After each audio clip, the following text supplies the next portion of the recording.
What's up, YouTube? On this episode of Coddiwomple Overland, we're going to be exploring the Uinta Mountains in northeastern Utah. We don't need a destination, let's go where the river's taking us. We left you on the last episode. We'd made it to the Flaming Gorge and met up with some friends. We woke up to a beautiful, but a bit buggy morning. But that didn't deter us at all from fixing coffee and a quick breakfast before packing up and heading out on another adventure.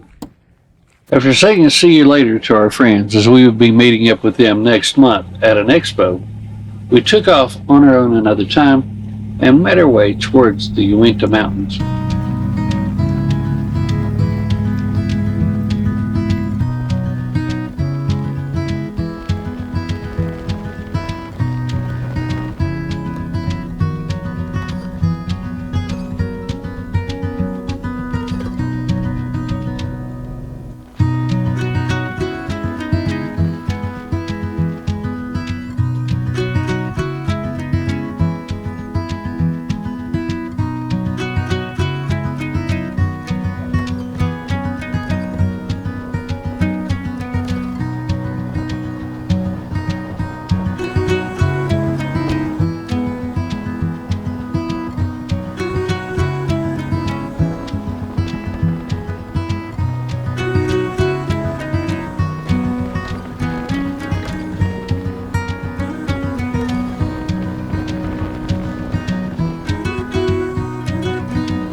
The drive up into the mountains had already been beautiful.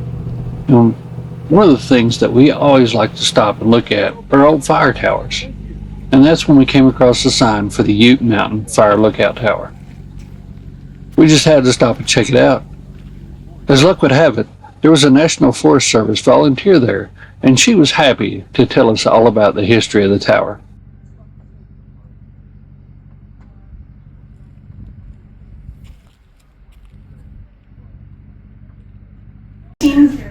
And they stopped using it in 1969, and the reason was because they determined that it was not stable anymore, so they had to close it. And also they determined that they were finding other ways to spot fires and they didn't really need it, so they closed it up, and it stayed closed up until 1980, and they applied to get a historical site, and then they got some money, and it took them to 1987 to actually fix it up, and they opened it to the public for several years, and then they had to close it again in 2008 because it was falling apart and it needed more work. So, and then it took them until 2014 to get it back open. But someone actually stayed in here all summer long, 24/7, to watch for fires, and lived up here.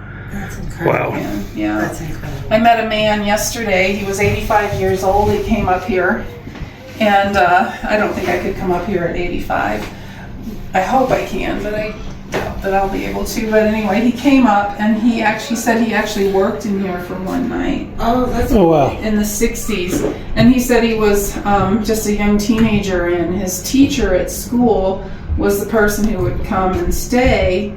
But that teacher had to go do something for a night, so he came here for one night and he got to stay here. So that was kind of interesting.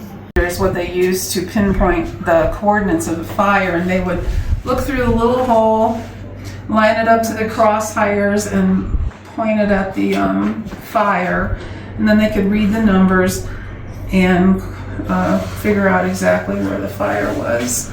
We're right here in the middle on the map. So it's called the Osborne Fire Finder. It's been here ever since. Man-made fires and lightning fires, and there weren't that many. I mean, in 13 years they spotted 28 fires from up here. wow. A lot of the fire lookouts would just be open like this, and someone would be standing on top of them. And some would be built in the top of trees. I mean, could you really imagine this being your job? Waking up, climbing the tower, or waking up in the tower, and just looking out across this vast, beautiful wilderness all day, just waiting for a sign of smoke or a sign of fire to pop up. Talk about the ultimate solitude for your workplace.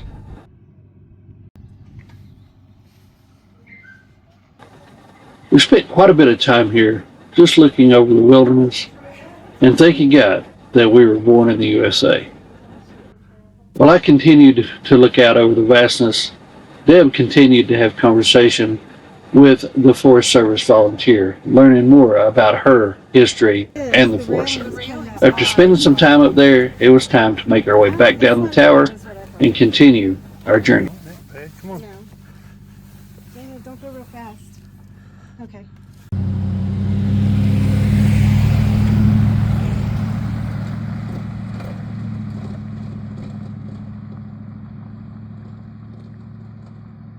The further east we drove, the closer we got to the snow-capped mountains and Kings Peak. Another cool thing about these mountains is there's always these high mountain ponds that are crystal clear. They're perfect places to stop and have lunch or camp if you can find the perfect site.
the time we made it to Hoop Lake, we had turned our direction of travel from west on towards north.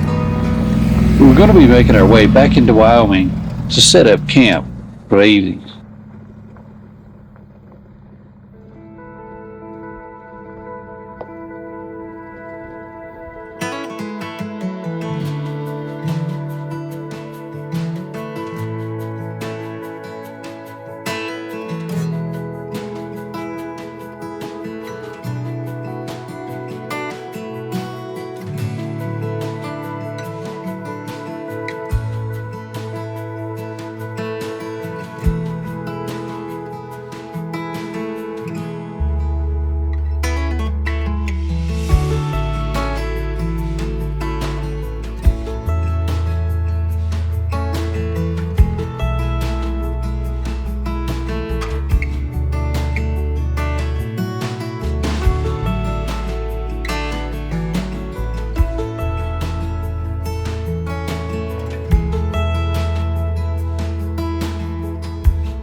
By the time we found camp, our surroundings were completely different.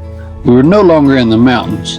We were in the desert of southwestern Wyoming.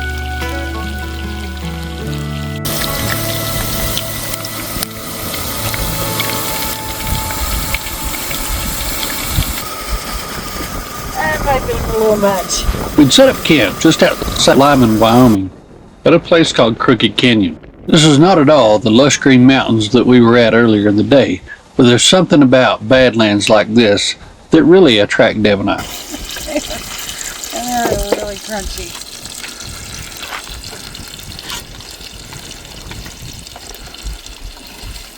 How do you like them burnt, Lisa? Put some fried. That's the way I want them.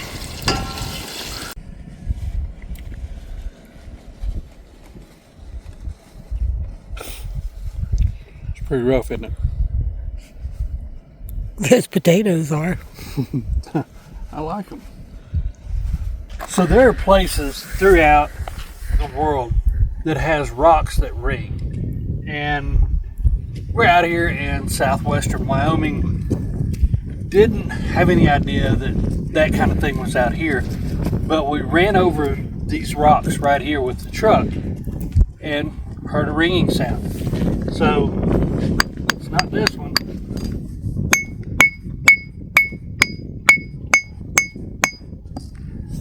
That's pretty cool. There's other places in this area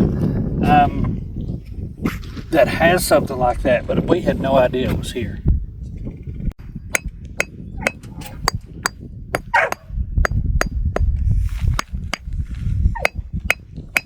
That's pretty crazy.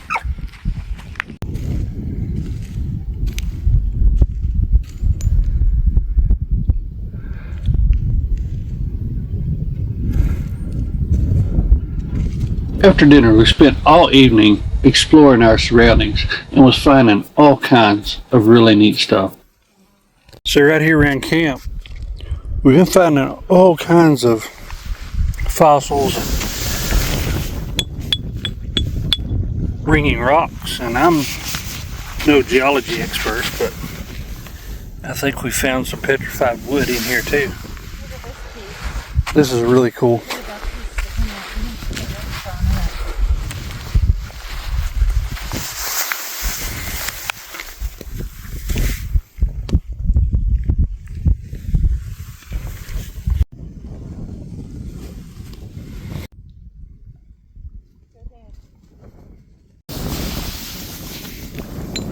That sure looks like rings of wood to me.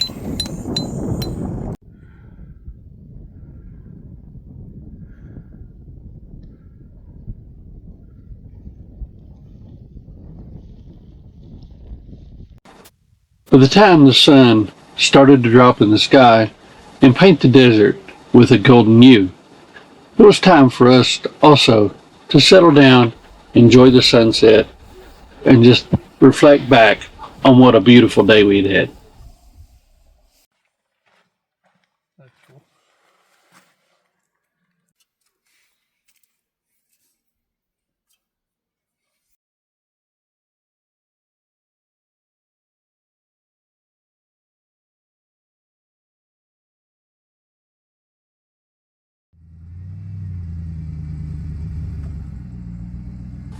The next morning we were up and moving early. Today was the day that we needed to be in Garden City, Utah.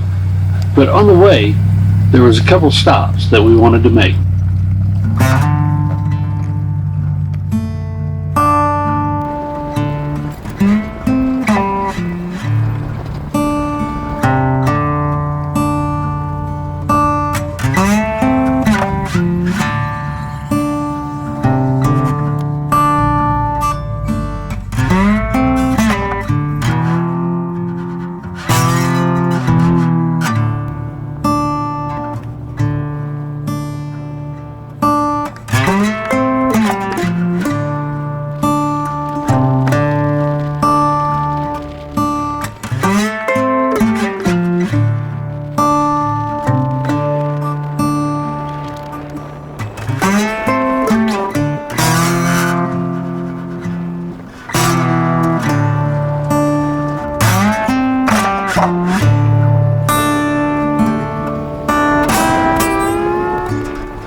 Just a little ways west of Lyman are the Piedmont charcoal kilns. These beehive-shaped charcoal kilns stand next to what was a crumbling remains of a railroad station. The railroad station here at Piedmont is most famous for its delay of the Golden Spike. Thomas Durant was delayed here by several angry workers demanding back pay. Once Durant wired the money, the folks let him go, and the Golden Spike was placed 3 days later than it was originally scheduled.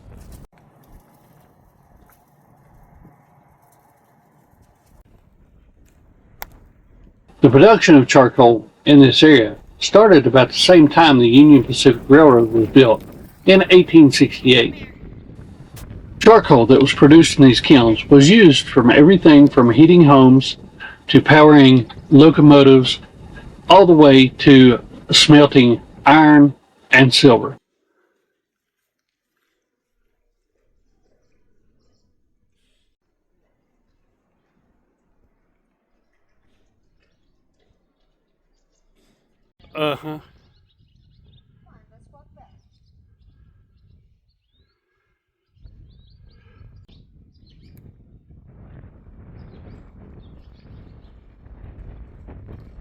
get a boo-boo? What? I asked him if he got a boo-boo. That's a good boy. We need to fix your paw, didn't we? Yep. Chasing that ball is rough, isn't it? Yeah, first aid kits are not just for people. If you got a pet, make sure you get a first aid kit for them too. And this one's really neat because it's we picked it up at one of the expos, and it is actually for paws. Yeah. So, and he tore the pad chasing a ball. Chasing his ball. So it comes with vet wrap, dog paw wraps, gauze, 4x4's antibiotics, and antiseptic wipes. So everything you need for a dog that's tore their pad or got some kind of injury to their foot.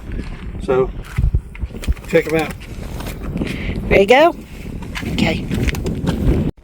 Just up the road from the kilns is the ghost town of Piedmont. Piedmont started out as a logging camp around the 1860s, and it became a very important part of the Transcontinental Railroad. Piedmont originally started out as a logging camp and quickly became an integral part of the Union Pacific Railroad and its connection to the Transcontinental. In 1868, the railroad arrived in Piedmont, and over the next 35 years, the town would experience thriving logging, charcoal making, commerce, and population growth, all tied to the railroad. As the trains would approach the Aspen Mountains west of Piedmont, they required helper engines to ascend the steep grade. This produced the need for an engine shed, water tank, and other buildings associated with the railroad. In 1901, the railroad completed the 1-mile-long tunnel through the Aspen Mountains, eliminating the previous route over the summit, and trains were then rerouted from Leroy to the tunnel, bypassing Piedmont.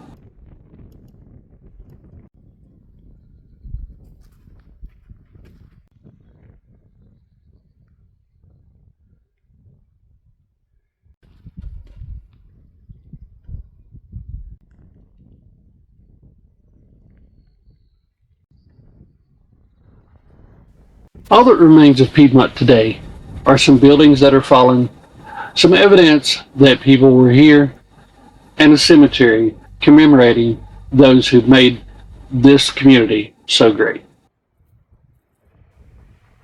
This was a really cool step back in history. If you enjoyed this step back in history, hold on, because in the next episodes, we're going to be heading into parts of the West that have a whole lot of ghost towns and a lot of history behind them, just like this one.